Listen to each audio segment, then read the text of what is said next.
Hindi lang yan diyang ginagamit. Ang summer dito sa Japan ay mula June hanggang August. Ay, naka-ready ka na ba dahil malapit na matapos ang summer? Pero naman, napakainit pa rin. Alam mo ba na bago pala magsimula ang summer ay may nakahanda na silang mga summer goods dito sa Japan? At mabibili mo lang yan sa murang halaga. Dahil makakabili ka ng mga yan sa 100 yen shop. Pero hindi lahat yan 100 yen ha. Alam mo ba na hindi lang yung init ng ulo mo ang kayang palamigin ng mga yan? Kaya rin yung palamigin ang leeg mo. Dahil kung meron ka mga bag, pwede mo rin palamigin yung bag mo. Saan ka pa? At nakita mo yung presyo, 440 yen lang yan. At hindi lang yan. Pati yung strap ng bag mo ay pwede rin yung palamigin. Aba, meron din pala pang baby car. Pati si baby, giginawin na nito. Mami, ang ginaw!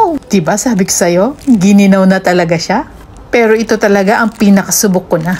Instant cooling pack yan. Ibig sabihin, pag pinunch mo siya ng ganon, ay, lalamig bigla yan. Kaya pag medyo naiinis ka at gusto mo magpalamig, yan ang gamitin mo. Tanggal na stress mo, lalamig pa ang katawan mo. At syempre, hindi mawawala yung mga cooling pack.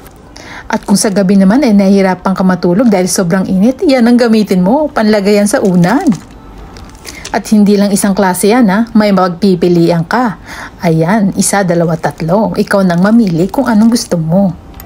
At syempre hindi mawawala yung pampalamig sa mata dahil yan ang talagang kailangan natin lalo na pagka tayo gumagawa ng ating mga content dahil hindi matatakpan ng buo ang iyong mata. Pwede mo palamigin yung mata mo habang ikaw ay nagse-cellphone. At syempre naman, hindi mawawala ang sombrero dahil yan ang ating panangga sa araw. At kung makakalimutin ka naman, dapat may pang-ipit siyang sombrero mo. At isabit mo dyan sa bag mo nang hindi nawawala. Makakalimutin yan. O ayan, may idea ka na kung ano yung mga ginagamit ng mga Japanese dito sa Japan pag summer. Kaya ano pang hinihintay mo? Maghanap ka na ng pinakamalapit na 100 yen shop dyan sa'yo. At kung ikaw naman ay magtutur dito sa Japan, unahin mong pumunta dyan nang hindi ka maubusan. At dahil ito ay talagang nangungunang binibili ng mga tourist dito. Dahil maganda daw pasalubong yan. At kung ikaw ay talagang gusto mo made in Japan ng mga nakalagay, syempre basahin mo yung label sa likod.